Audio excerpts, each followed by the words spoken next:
Thank you for joining us today to discuss global responses to COVID-19. We have three distinguished diplomats with us. They are career diplomats. Minister Maurizio Griganti is the Deputy Chief of Mission at the Embassy of Italy in Washington. Ambassador Huang Ping is the Consul General of China in New York.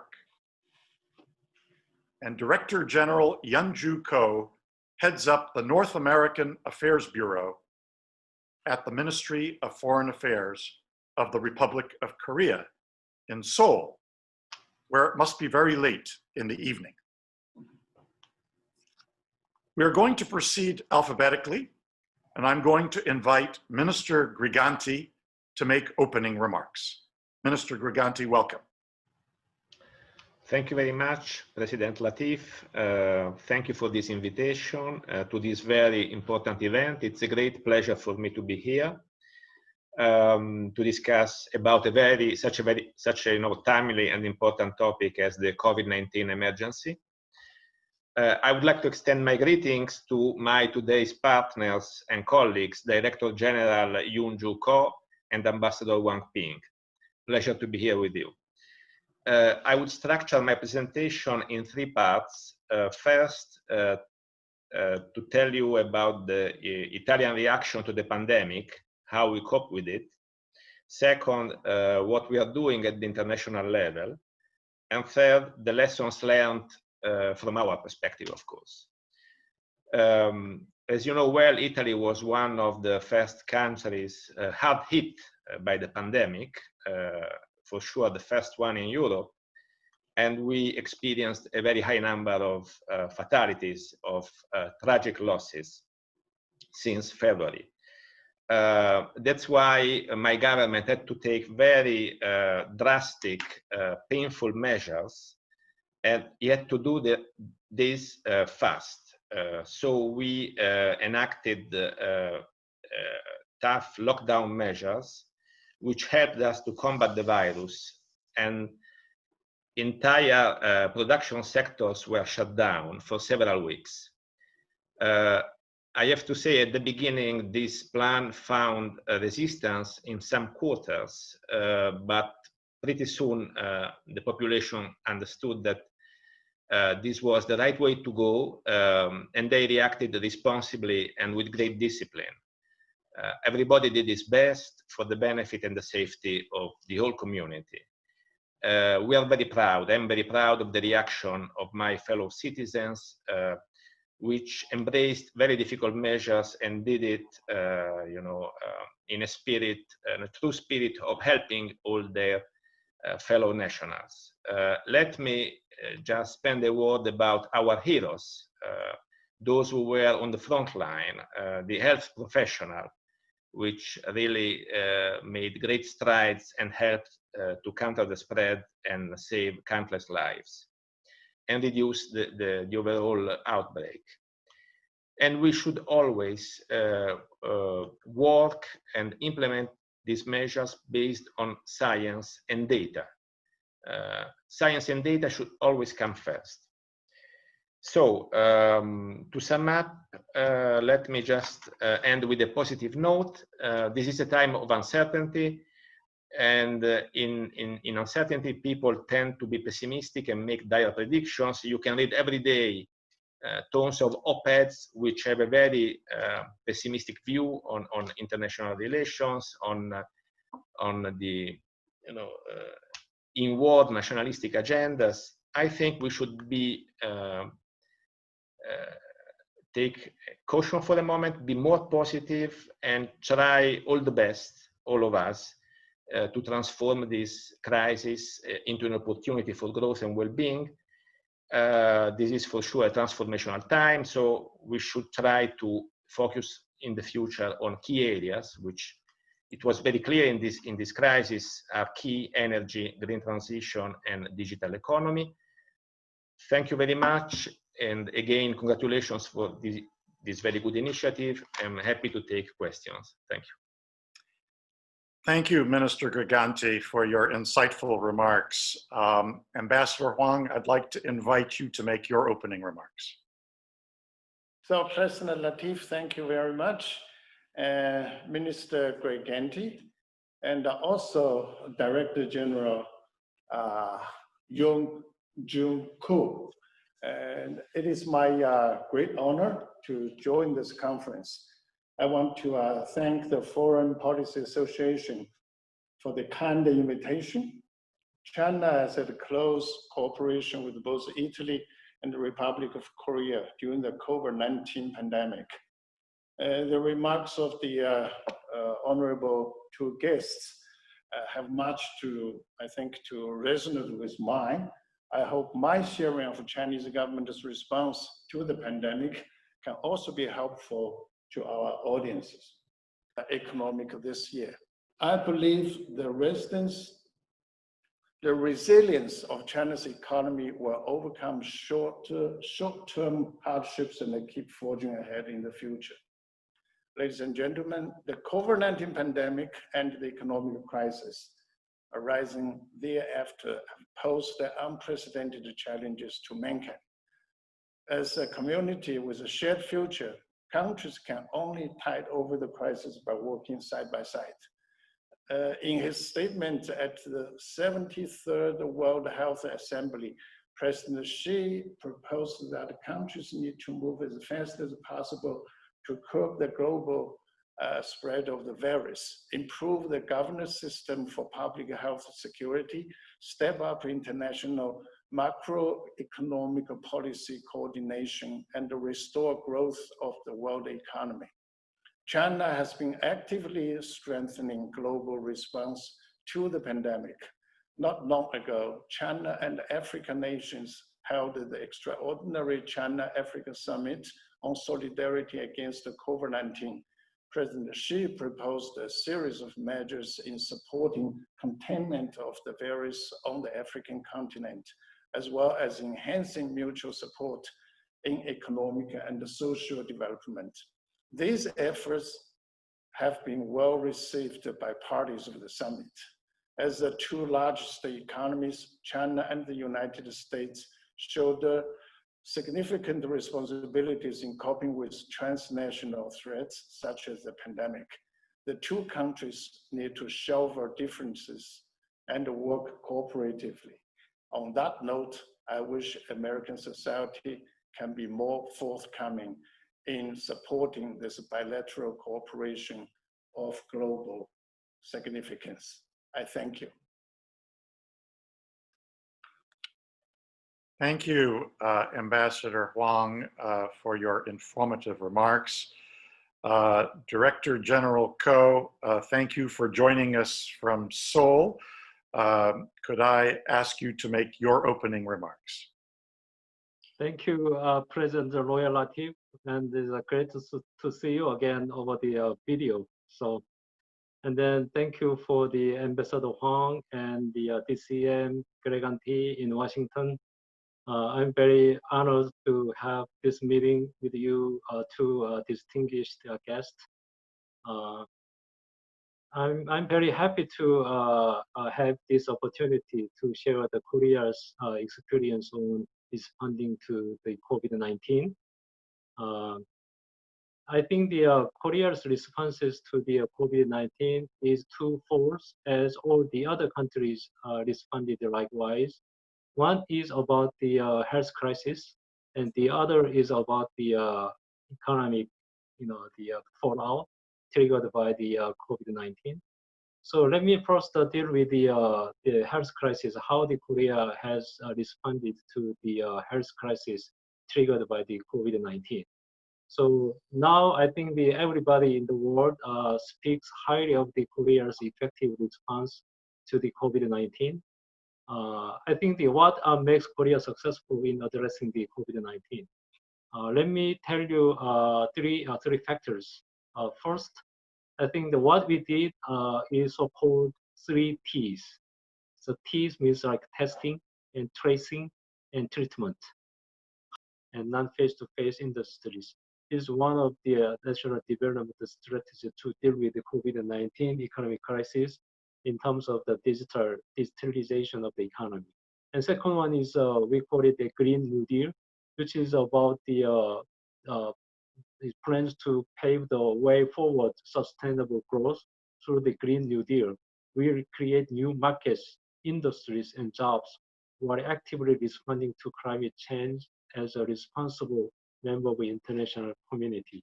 Let me stop here, and I look forward to the following discussions. Thank you. Let me go back to Minister Griganti, who emphasized in his opening remarks the importance of cooperation going forward in the face of these kinds of crises. Minister Griganti, what is your appraisal of the EU's response to the COVID-19 crisis? I know there's been some public reports that the public in Italy was rather disappointed in how the EU came forward to assist in the midst of the COVID crisis in Italy. Yeah, I mean, this is true. At the beginning of the crisis, where we were really, hit by this storm, and as I said, we were basically the first country to be hit hard in Europe. Till then it was confined to Asia, and so nobody really thought could come with such a strength to Europe. And the first reaction was a general reaction of, I would say, surprise all over the continent. And the first reactions were also, competition among countries to get the essential medical supplies. We discovered a lot of things in that first phase. And for a moment, it looked like, Italy was the only country which was concerned by this for a few weeks. So people, immediately were looking for assistance and help from our closest and traditional partners. It took some time to come, basically for all of us to realize what was happening. But then the help came, I would say, first of all, with words, with the public statements of support by the European institutions, by the President of the European Commission, Ursula von der Leyen, by the President of the European Council, Charles Michel, and also, most importantly, from the President of the European Central Bank, which basically said we are going to help and to do everything we can to help all European countries which are in need now because of this shock. So I would say that the Italian public realized very soon that aid and solidarity were there and were coming from our European friends, as they came from a lot of other countries. So you're right, there was this moment at the beginning, but then it was went definitely away. And as I said again, now actually the crisis, it's difficult to say that now, but maybe in 1 year's time, we will be able to look back and say, look, this crisis was another point in time where the European Union was able to grow. Traditionally, the European Union has grown through crisis, through difficult moments, because in the end, the solutions which were found were solutions which increased the coordination and integration. I'm personally convinced this will be the case again this time. We'll see about that. But anyway, I would say that now there is a strong trust towards Europe and our European friends in Italy. Thank you. Thank you, Minister Griganti. Ambassador Huang, in your view, how has this pandemic affected international relations? Has it brought about more cooperation among countries or less? And how has this pandemic affected your country's Belt and Road Initiative? Well, I think this pandemic has again reminded everybody that we live in the same earth, and this the whole earth, all the countries on earth belongs to one village. Nobody can just stay away from this, and so we need to strengthen this cooperation. We actually don't have many choices. You want to stay away, it's not possible. Now the pandemic is everywhere. So the only way is to strengthen the international cooperation and working together to find a way out. I think that's the only way. When China was hit at the beginning, we got lots of help from the international community. Actually, 170 countries and 50 international organizations helped China by donating the things we need and or expressing the solidarity, these messages, which encourage us to stay solid. And we cherish this. We value this cooperation relationship we have built. So right now we are out of this first outbreak, and we are doing everything we can to help other countries hit by this pandemic. Up to now, we have sent like 29 medical expert teams to 27 countries and offered assistance to 150 countries in different ways. And we are going to continue to do this. Not long ago, as I mentioned in my opening remarks, President Xi has said that China is working with all the countries, to develop this vaccine and drug. Once we got this vaccine, it's going to be a global public product. Everybody is going to have that, if we could, have that. So I think this is a very strong message that we would like to cooperate with all the countries and working together to fight this pandemic. China and the US, we are also working very closely in kind of, the fight this pandemic. We could not forget the support we got in the first phase one, I should say, when China was hit. We got a lot of help from American companies, people here. Now we are doing everything we can to show our hospitality in return.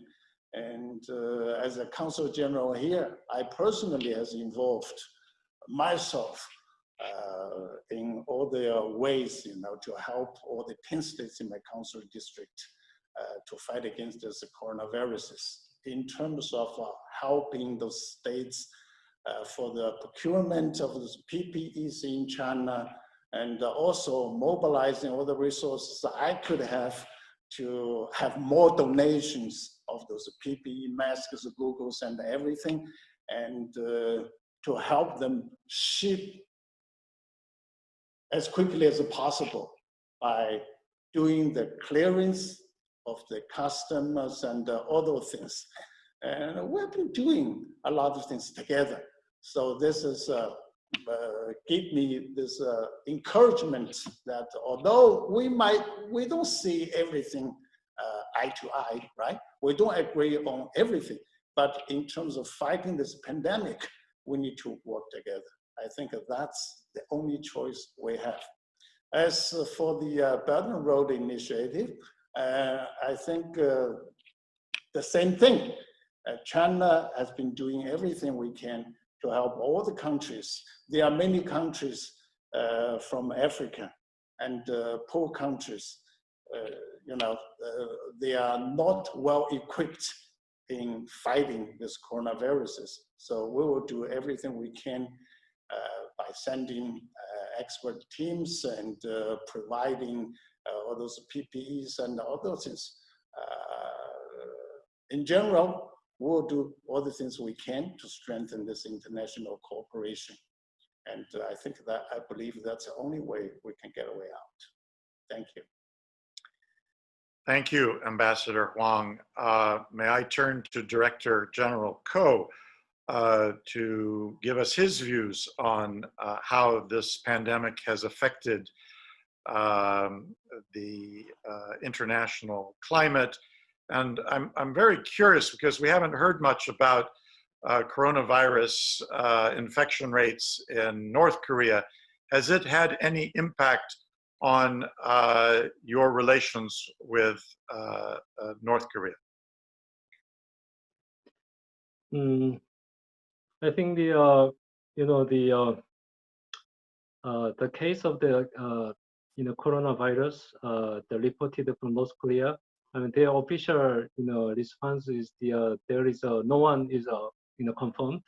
That is their official response. So we don't know exactly what kind of situation they are having regarding the COVID-19 cases. And then, but we know that all rural society has suffering from the COVID-19. So we expect that North Korea also has some problem dealing with those the pandemic. So we propose all the assistance, the willingness of the assisting the North Korea through the cooperative project or cooperation to deal with address the COVID-19. But we are having no response from North Korea whatsoever. But but I believe the COVID-19, those cases are can be kind of an instrument which they connect the South Korea and North Korea for further dialogue as a kind of medium to pursue to engagement between North and South Korea. So I mean, we are, still remains, firm to be ready with the, having a, constructive dialogue for economic cooperation, and also the, cooperative, the project dealing with the COVID-19. So we'd like to take advantage of this kind of crisis for the opportunities to bridge the gap between North Korea and South Korea.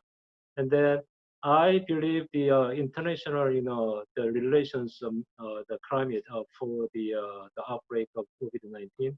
I think we have to humbly recognize that this crisis, this COVID-19 crisis, must be overcome through the international cooperation, not international competition.